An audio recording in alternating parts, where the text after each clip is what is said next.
This is a data processing guide for the NUTS NMR processing software. Today I'll be giving you step-by-step instructions for processing data.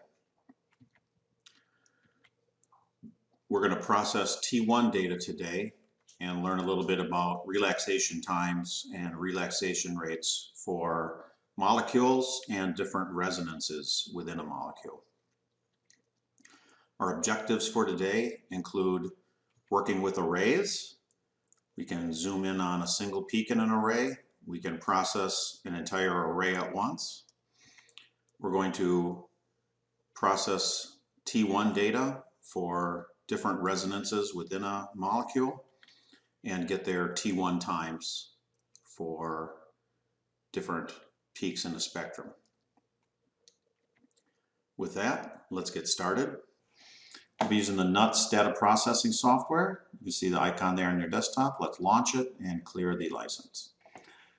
We'll be using the right-click menus to process the data today, including running the T1 macro and using the relaxation commands to process the relaxation data, and using the zoom commands, stack plots to get around inside each spectrum.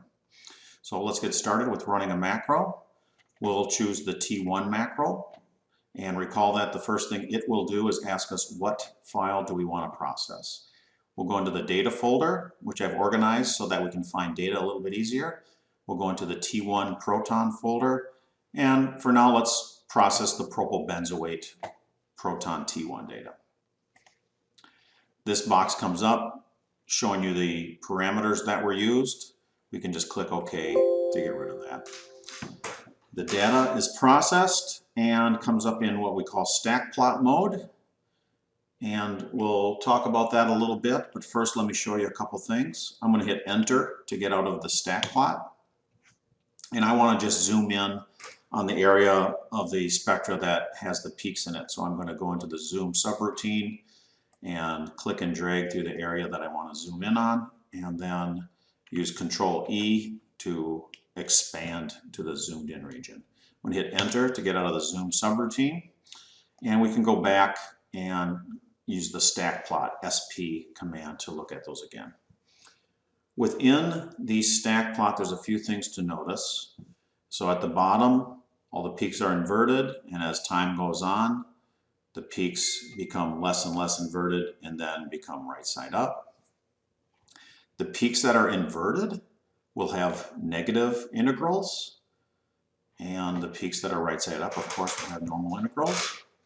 Notice in the middle slice here, this is slice 6, that some of the peaks are positive and some are negative. So that's an indication of relaxation rates right within this stack plot. Let's take a closer look at that. I'm going to hit enter to get out of stack plot mode.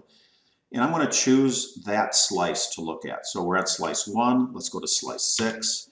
And here's a better representation of that. Notice that the aliphatic peaks are all right side up. They have a faster rate of relaxation.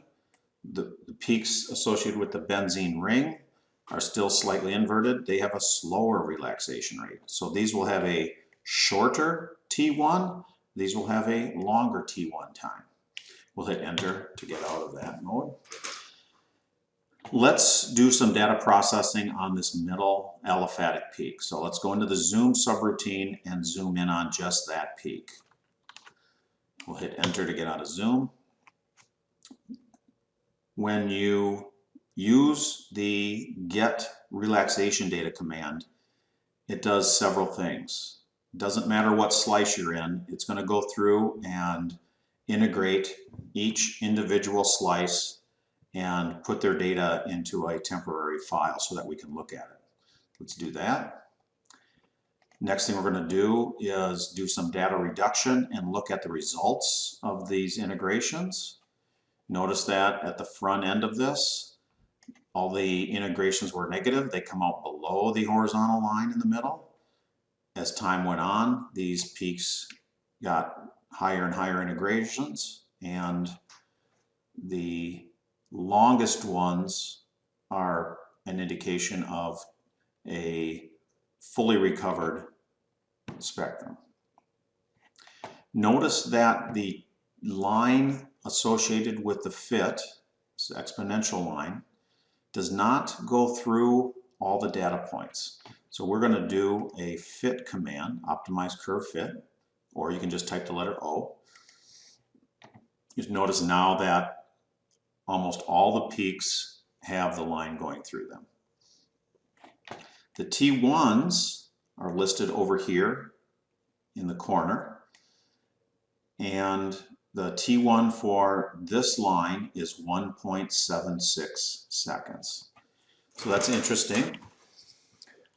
Let's take a look at one of the benzene ring peaks. I'm going to hit enter to get out of the data reduction mode. I'm going to type Control F to show the full spectrum, and I'm going to go back in the zoom subroutine to zoom in on just one of the benzene ring peaks.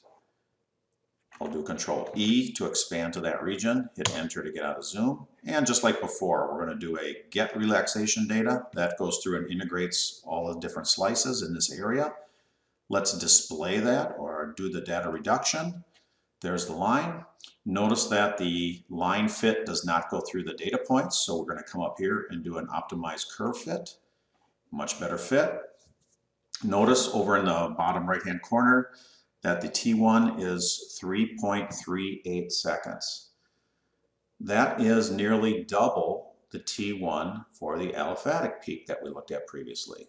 And the reason this is important is that you'll notice that within even a single molecule, the T1s for different portions of the molecule can be very different. And when you're doing quantitative work, it's really important that your relaxation delay is long enough that all of the resonances are fully relaxed before you do the next scan of a multi-scan experiment. Now that we've completed processing a T1, it would be interesting to do some further investigations. For instance, how does sample concentration affect the T1 relaxation rate? Where in one case we may have mostly intermolecular relaxation as opposed to intramolecular relaxation. How does molecular weight change the T1s for small molecules versus large molecules? And how does hydrogen bonding affect the correlation time, how fast the molecule rotates in solution, and how does that affect the T1?